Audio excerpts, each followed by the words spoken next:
Hello, everyone. Welcome to Barca News. It is May 26, 2025, and Jorge Mendes has landed in the city of Barcelona, bringing with him a big surprise concerning Ansu Fati. Also, Barcelona are still valuing the option of Marcus Rashford. And finally, Robert Lewandowski has rejected two incredibly high offers. We have a lot to discuss, so let's begin.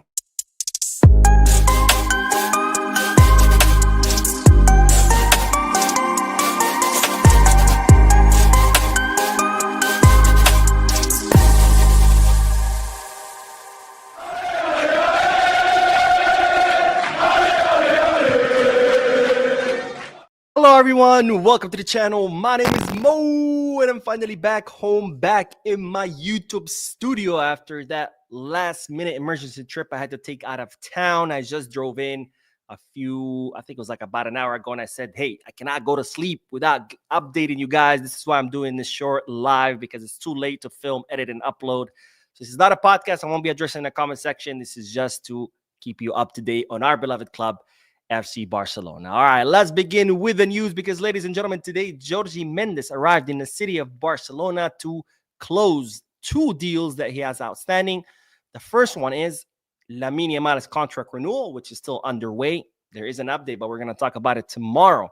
And the second outstanding business that Jorge Mendes had in Barcelona is, of course, that of Ansu Fati. Now, as you know, Ansu Fati has greenlit the operation to leave Barcelona. Monaco were negotiating with Jorge Mendes for the transfer of the player. Ansu Fati has agreed to leave to Monaco, to the Ligue 1. After all, Monaco will be playing the Champions League next season, so this could be an attractive project for Ansu Fati. Well, today the big surprise was that Jorge Mendes came to Barcelona with another offer in hand, and this offer is from Chelsea. I mean, I'm not surprised. After all, Chelsea sign anybody with a pulse. But on the other hand, I'm starting to suspect that maybe Jorge Mendes has pictures of excuse me, I got my allergies again. But I'm starting to suspect that maybe Jorge Mendes has pictures of Chelsea's owner, Todd Bowley, with like another woman cheating on his wife. I don't know, because after all, he convinced them to sign Joao Felix. Remember, Chelsea had taken Joao Felix on loan. It didn't work out. And they still signed him a year later on a permanent transfer. And now they're trying to sign Ansu Fati on a permanent transfer. Now, don't get me wrong. I have nothing against Ansu Fati. I was really encouraging his, hoping that he would recover, regain his form. But now they're interested in signing Ansu, who, I don't know if he has what it takes right now to compete in the Premier League. In fact, we know that he doesn't have what it takes right now to compete in the Premier League because of what happened at Brighton. But anyways, if Chelsea want to sign him, then go for it. But anyway, the reports are stating that Ansu is more willing to go to Monaco than Chelsea. So most likely that's what's going to happen. Ansu Fati is going to end up going to the Ligue 1. And I think that would be the right decision because after all, the Premier League is a lot more competitive, a lot more expectations, more physical, more demanding, as opposed to the Ligue 1, which is not as, Premier League is more demanding than La Liga. Ligue 1 is less demanding than La Liga. So I think it's a better option to go to the Ligue 1 where there's less demands, less pressure. It's less physical. That way, Ansu Fati can start regaining his confidence because after all, I think he has the talent. The talent doesn't just disappear overnight.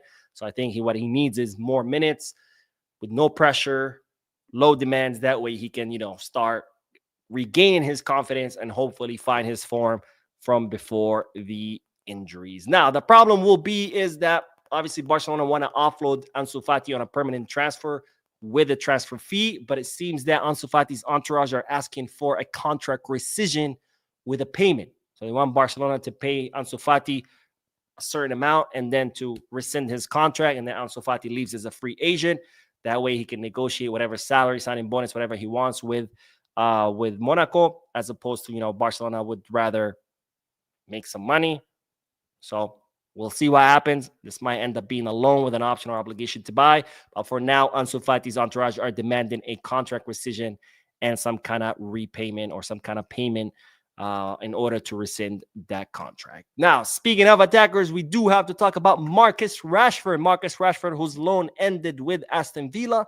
In fact, he made a post on his Instagram account kind of like thanking Aston Villa and their fans for all the welcome that they had and for the time that he spent there short time. It was like only a few months because it was only a half-season loan.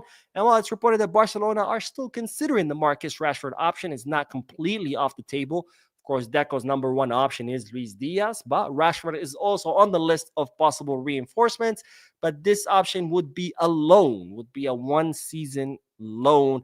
And the reason Barcelona are considering Marcus Rashford, I should say the reasons they're considering Marcus Rashford is A, he can play in both on the left wing and as a center forward, so he can reinforce the left wing while also alternating with Robert Lewandowski.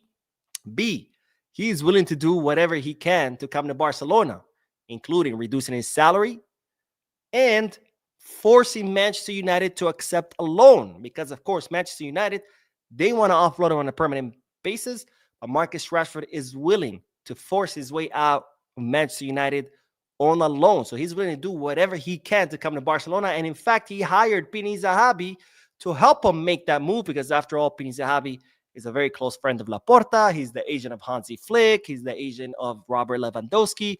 So Rashford really, really, really wants to come to Barcelona. He's willing to do whatever he can to come to Barcelona. And Barcelona reportedly considering his loan. Of course, we'll see what happens, but it is one of the names being considered. And as I said in a previous video, I think out of Rashford, Luis Diaz, I would much rather Nico Williams over the two of them. We'll see what happens. Now, while we're still on the topic of attackers, let's talk about Robert Lewandowski, the Polish striker who has scored 42 goals and provided 3 assists during this season for a 45-goal contribution, despite missing the last weeks of La Liga, being injured. Unfortunately, he's not been able to win a Pichichi, but he has scored his 100th and 101st goal for Barcelona. And while it's reported that the Polish striker received 2 different offers from Saudi Arabia, each offering him a 40+ million euro salary per season, something that Barcelona or any other club in Europe would be able to pay him. And yet Lewandowski has said no to both offers because, of course, the Polish striker wants to continue his career at Barcelona. He has one more season on his contract. And after that, Barcelona will be looking for a center forward come summer 2026. Now, the next bit of news is that Victor Font has refused to attend a reconciliation meeting with Deco. Now, if you haven't watched the videos where I talked about this, or you're new to the channel, Victor Font made some statements several months ago alluding that there was some kind of corruption deal with Vitor Roque, because Victor Font said that Deco had offered Vitor Roque to the club back when Deco was still an agent. And at the time, Barcelona had Matteo Alemany and Jordi Cruyff as the sporting directors. And the two of them said, no, we're not interested.